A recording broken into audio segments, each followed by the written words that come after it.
And finally, on immigration, I prefer to keep it simple, with the 2 Ds. Today, I bring you something that has finally managed to set the political class's ears on fire. I don't particularly care if we're liked by the rest of the world. I care if we're respected. Because right now, Britain is a joke. Rupert Lowe's speech from Reform UK.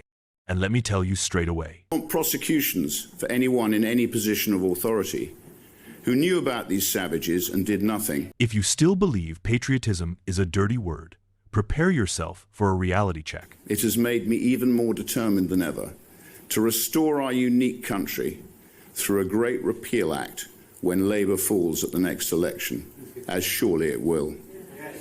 Lowe didn't mince his words. First, he put his finger right on the sore spot we all feel. Uncontrolled immigration. Legal, illegal, makes no difference. Men from cultures that spit on our values, housed in luxury hotels at our expense? If that makes me far right, he said, so be it. And I agree, because when protecting women and children from predatory gangs is labeled extremism, you know the world has turned upside down. And it has been for some time.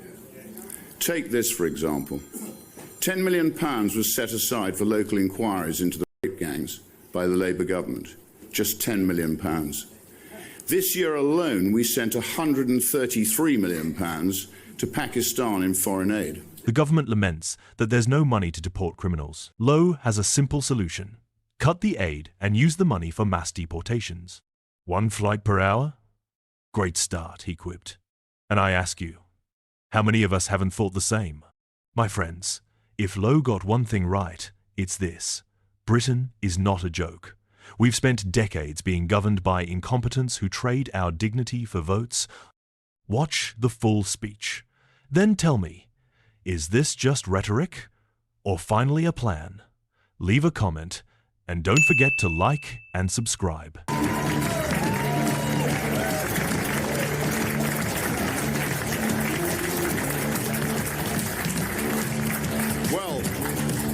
Well, thank you everybody for that welcome. What a pleasure it is to be here this evening with so many like-minded patriots in northwest Essex on the 5th anniversary of Brexit. I can assure you my recent contributions in Westminster have been in front of far less welcoming crowds. I hope to finally finish a speech without being warned over my tone by a belly-aching socialist. Let's see.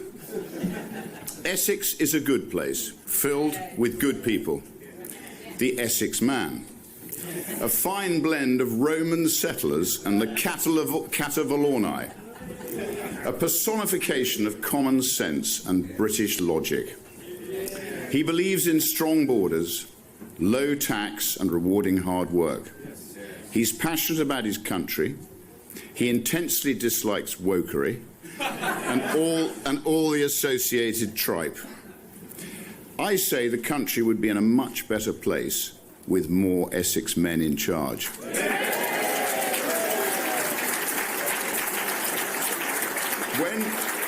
When canvassing in Great Yarmouth, if I see a London football club crest in the window, West Ham in particular, I know we're on to a winner.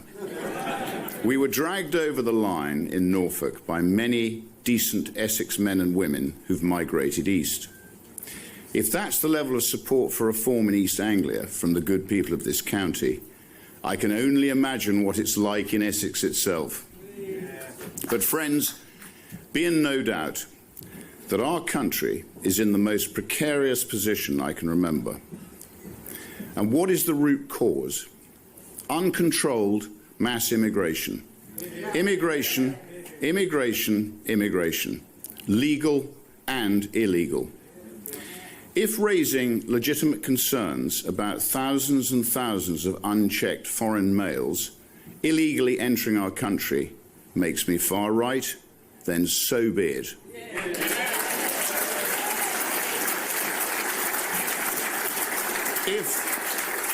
If objecting to these men, often from alien cultures that hold no respect for women, being housed in luxury accommodation at taxpayers' expense makes me a racist, then so be it.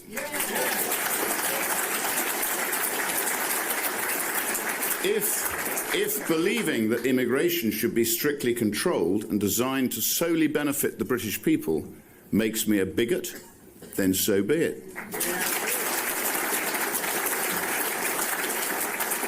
I do not care, and nor should you. For too long, our language has been policed and censored. Decent men and women have been forced into silence. I say no more. What has that sinister attitude led to? The mass rape of young working-class white girls by mainly Pakistani men on an industrial scale. That is a rotting stain on our country's history. I do not say this lightly, but it makes me ashamed to be British. We failed those girls, and heads must roll. I want deportations, not just for the rapists, but also the family members who are aware of their heinous crimes. If that results in tens of thousands of deportations, then that is what must happen. I want prosecutions for anyone in any position of authority who knew about these savages and did nothing, or even worse, concealed their crimes.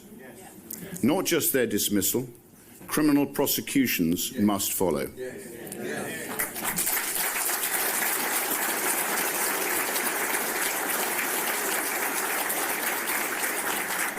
I want justice for anybody involved in these rape gangs. Should feel the full force of the law. Race and religion must protect no one. As a country, how did we let this happen to those poor young girls? Most horrifyingly, it's still happening today. Right now, as I speak to you tonight. Never forget that. Many of these monsters have even been released back into the same communities where the children they raped reside. Words appropriate on this stage cannot adequately describe what I think of these beasts. I don't want thoughts and prayers from government. I want action.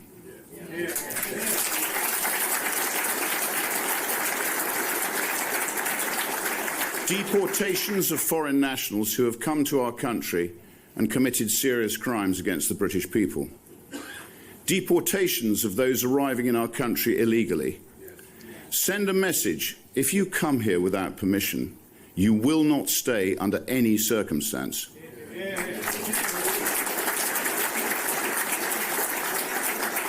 Two words: detain, deport. Deportations of those living in our country illegally. Recent estimates stated that up to 1 in 12 individuals living in our capital city are illegal migrants. I pushed the Home Office for a full review into the impact of illegal migrant crime on British women and girls. They refused. Typical. I ask, as I often do, who is this Home Office supposed to be serving? Between the 5th of July last year to the 4th of January this year, there were just 4,390 enforced returns of people with no legal right to remain. It's pathetic. In a recent debate with an immigration lawyer, another profession pork-barreling a living, I was told that a deportation scheme on the scale required would be impossible, as it would take a flight leaving every hour. That sounds like a very good starting point to me.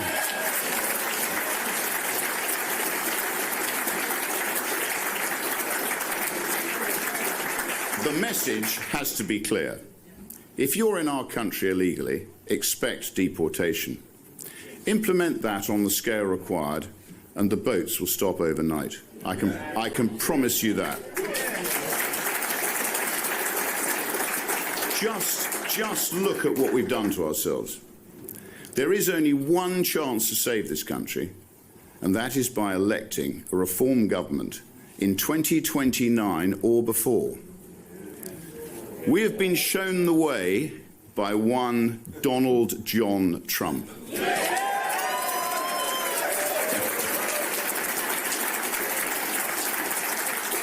Certain moments go down in history as a fork in the road. and Elon Musk purchasing Twitter is one such event. Without that, there is no free speech. There is no Trump victory. There is no saviour of the West. And for that, I am grateful. Now we can look to America as a source of hope and inspiration. I'm sure, like me, you've watched on with envy as Trump tears up the established order in the most spectacular fashion. Let's go through several of my favourites. Starting with the best, you'll love this one. He shut down all DEI programs within the federal government with immediate effect. Glorious music to my ears. We should call DEI what it is: anti-white racism. We must eradicate the poisonous diversity industry, scrap every DEI-related job, and judge people on merit and merit alone.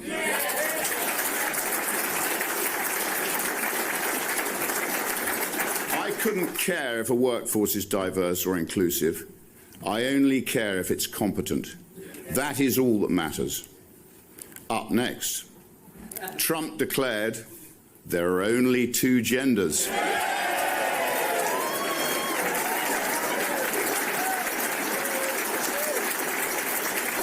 Male and female. Cancelling all programmes that promote the dangerous gender ideology. We must follow. I say keep that venom out of schools and away from impressionable young children. Leave our children alone.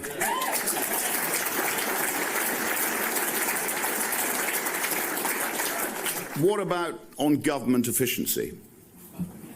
Establish the Department of Government Efficiency, otherwise known as DOGE.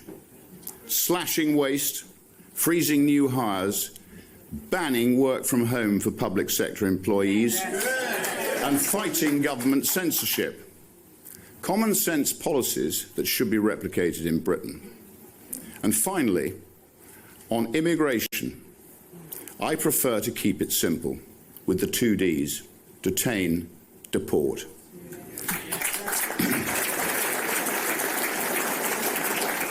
This is how to properly govern.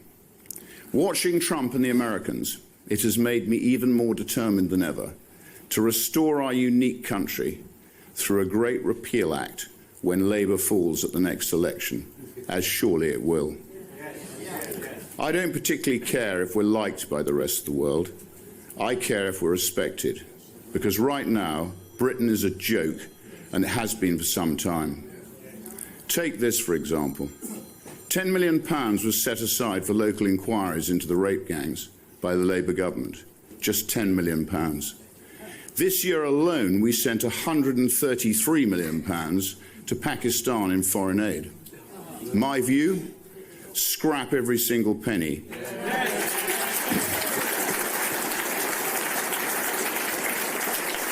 Or at the very least, use it as a weapon to force the Pakistani government to accept their deported rapists and criminals. I want the British government to put the British people at the top of the agenda.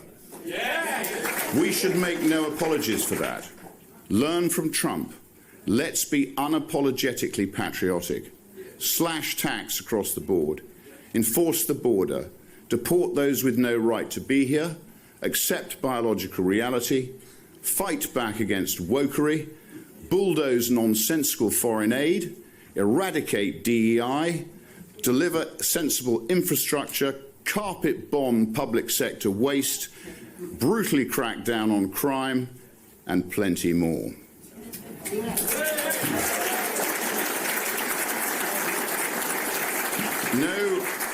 No speech of mine is complete without some apposite quotes. So I have two for you tonight. The first, from England, Your England, by George Orwell, where he observed the following. In left-wing circles, it is always felt that there is something slightly disgraceful in being an Englishman, and that it is a duty to snigger at every English institution, from horse racing to suet puddings. It is a strange fact, but it is unquestionably true, that almost any English intellectual would feel more ashamed of standing to attention during God Save the King than of stealing from a poor box. All through the critical years, many left-wingers were chipping away at English morale, trying to spread an outlook that was sometimes squashily pacifist, sometimes violently pro-Russian, but always anti-British.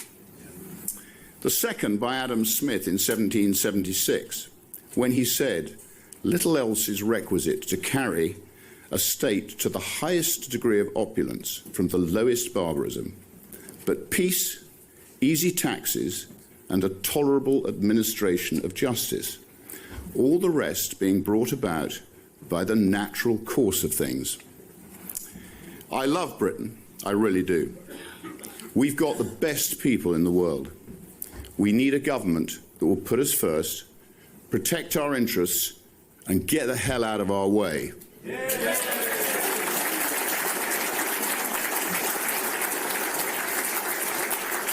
We must all work together to ensure that Britain's relentless decline under numerous inept and pathetic governments comes to an end at the next general election. Then the Great Repeal Act can be followed by overdue national restoration. Let's make Great Britain great again. Thank you. Silence is complicity, and complicity gets you another 5 years of rubbish bins being collected fortnightly. Drop a comment below. Don't forget to like and subscribe.